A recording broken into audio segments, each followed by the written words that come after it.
Okay, so multiplying decimals. I promise I'm keeping this one short and sweet. Kinda. At least my problem is shorter and more simple. So, Grant is buying 0.5 gallons, or I guess 5/10 gallons of milk at the store. Milk sells for $1.30 per gallon. How much did Grant pay for the milk he bought? Also note, I know that the prompt was was 0.5 times 1.3, but in this context, having just a 3 there wouldn't make sense in terms of money. So I put the 0 there just because it also does not change the value of the number. When we're looking at 1.3, this is 3/10. 3 groups of 10 is 30.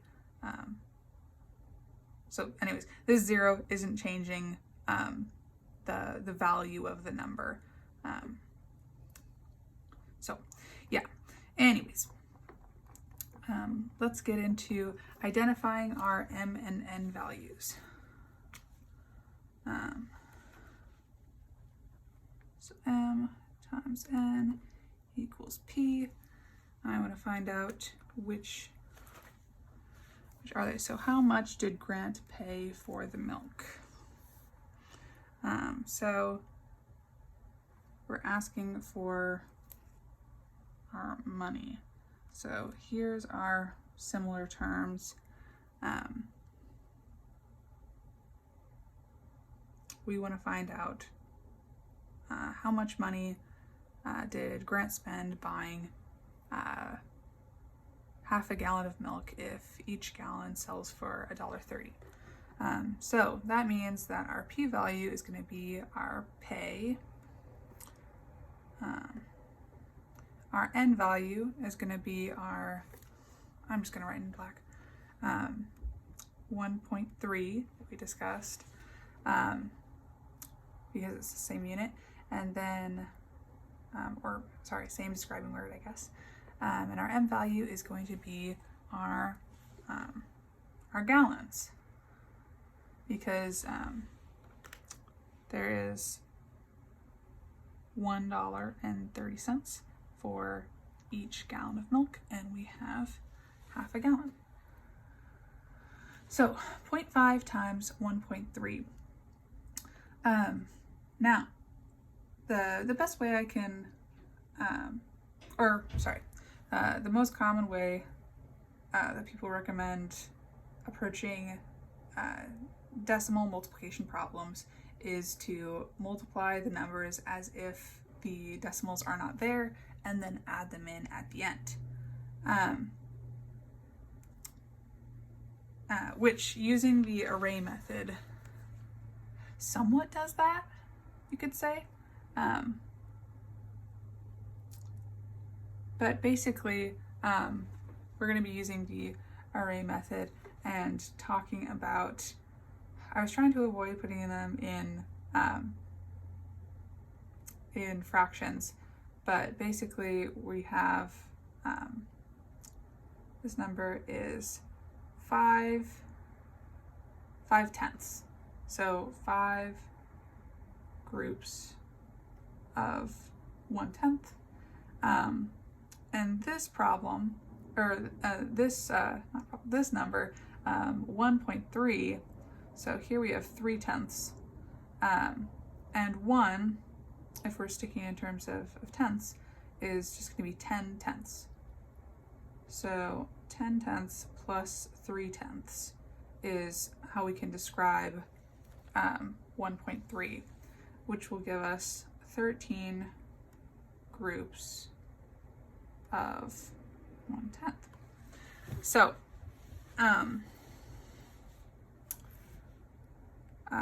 because our m value is our 5 groups of 1/10, or our 5/10, we are going to have 5 groups. So we're going to have here 1, 2, 3, 4, 5. And in each of these 5 groups, we are going to have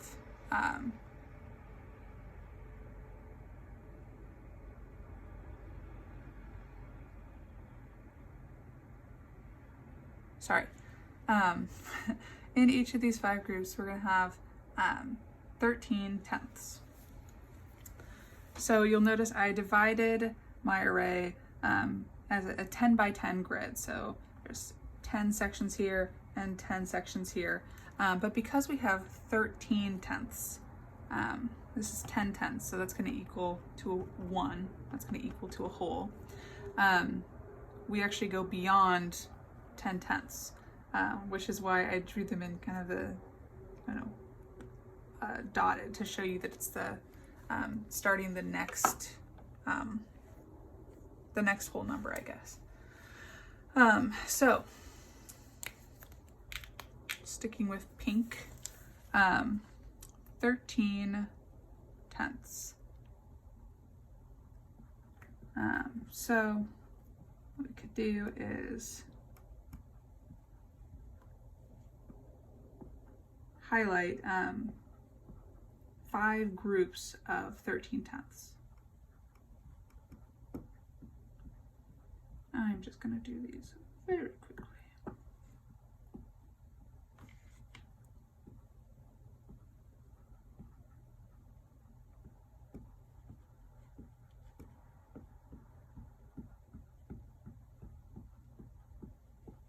Whew.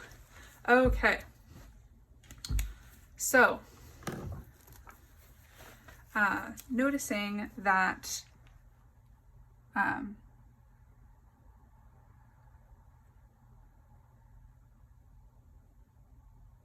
basically what we're doing here is 5 times 13, which we know that 5 times 3 equals 15, so we carry the 1. 5 times 1 equals 5 plus 6. It's going to give us 65. So if we added all these together, we would see 65 sections that are colored in. Now, we know that originally we were working with proportions of tenths, but looking at the larger scope of the picture that we've drawn, since we're operating on a 10 by 10 array grid, we know that there's actually 100 sections in this whole. So as we've done this multiplication problem, we're operating on a whole that's been divided into 100. So what we actually have is 65 over 100. Another way to look at this is we can add up our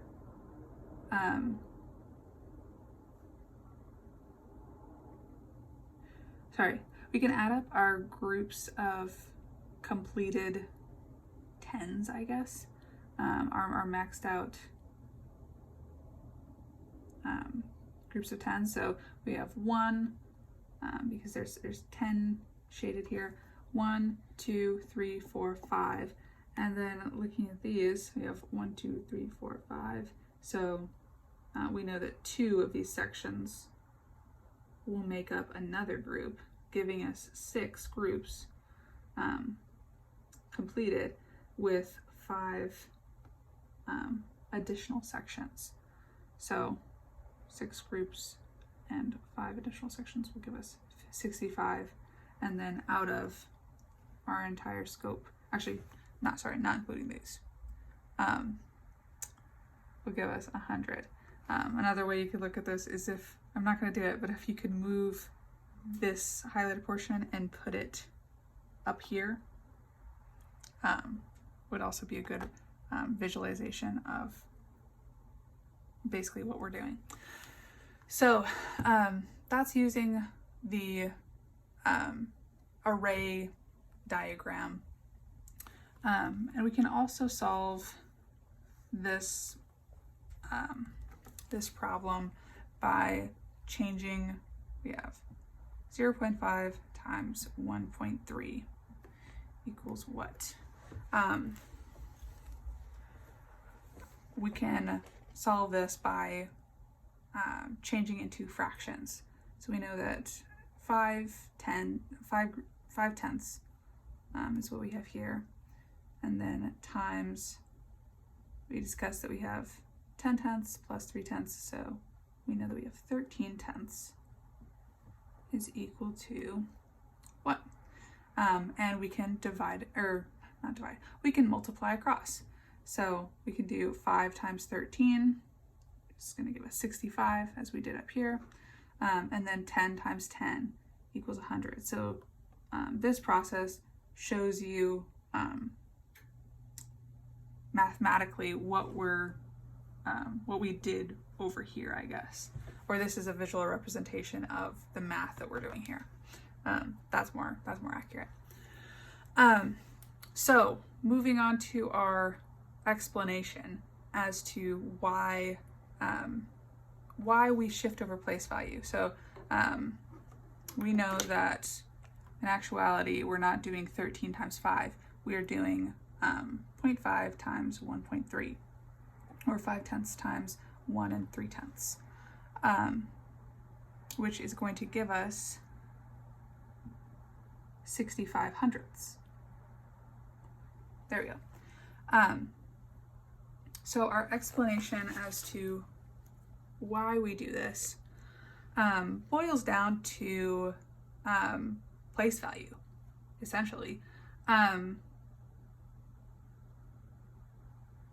We determine the amount of movements, I guess, the amount of times our decimal moves, based on the sum of the factors of 10 in our multiplication equation. So we have one column here and another column here. So 1 plus 1, 2. So we know that we move our decimal place two positions, I guess. But that's not a very in-depth explanation as to what we're doing. And the best way I can think to explain it is solving or using another example, another equation example. So let's work on 0.2 times 10 to see this. So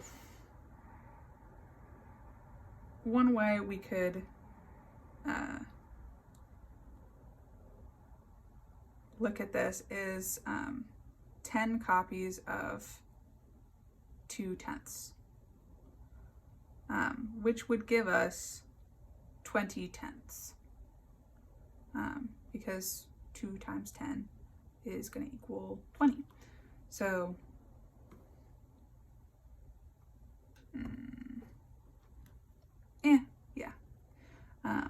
20 tenths. Or if we are shifting them over to fractions, it could also look like this. 2 tenths times 10 would be 100 over 10. So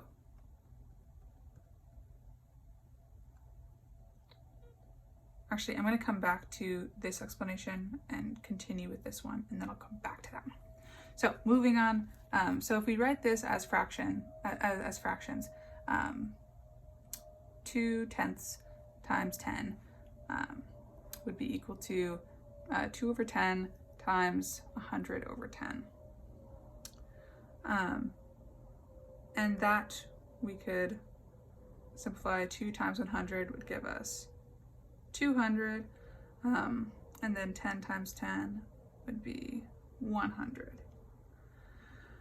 And if we simplify that, we know that 100 can go into 200, 2 times, and 100 can only go into 100 one time, giving us our answer of 2. So from here we see that there is one factor of 10, one factor of 10. So our decimal has moved over, because we're not multiplying by another decimal, our number is actually getting larger, and so our decimal is going to move to the right. When we're multiplying with decimals, our product is going to be smaller, and that has to do with the fact of decimals not being a complete number, or not being a whole number, I guess. And I could kind of tie that into the relationship between multiplication and division as inverse operations, and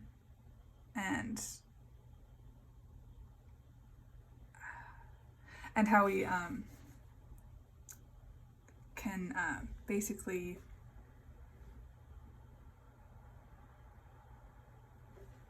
what we're basically doing is multiplying fractions here, like we have here, and fractions are just mini little division problems. So that didn't make sense. I'm going to keep moving. Anyways, so we know that we would move our decimal place over to the right 1 time, giving us our answer of 2. So basically it just boils down to place value and our factors of 10 in each product, or in each number that we're multiplying. So because we have two digits, or 1 in this number and 1 in this number that are to the right of our decimal place, we know that in our product we're going to have to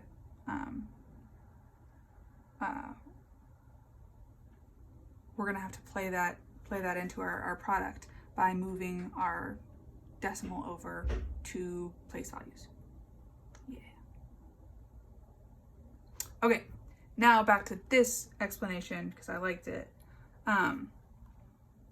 So another way we could look at this is 20 tenths. And just from our knowledge of place value, you can't fit 2 digits like this into our place value. So we have our place values here. We have our ones place value, we have our tenths place value, our hundredths place value, and our thousandths place value.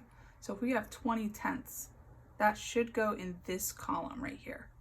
But because it's 2 digits and we can only fit 1 digit in each place value, we have to move the place value that we have. So we have our 0 from our 20 there, and we would move our 20 or our 2 over here. So this is another way we could look at 20 tenths.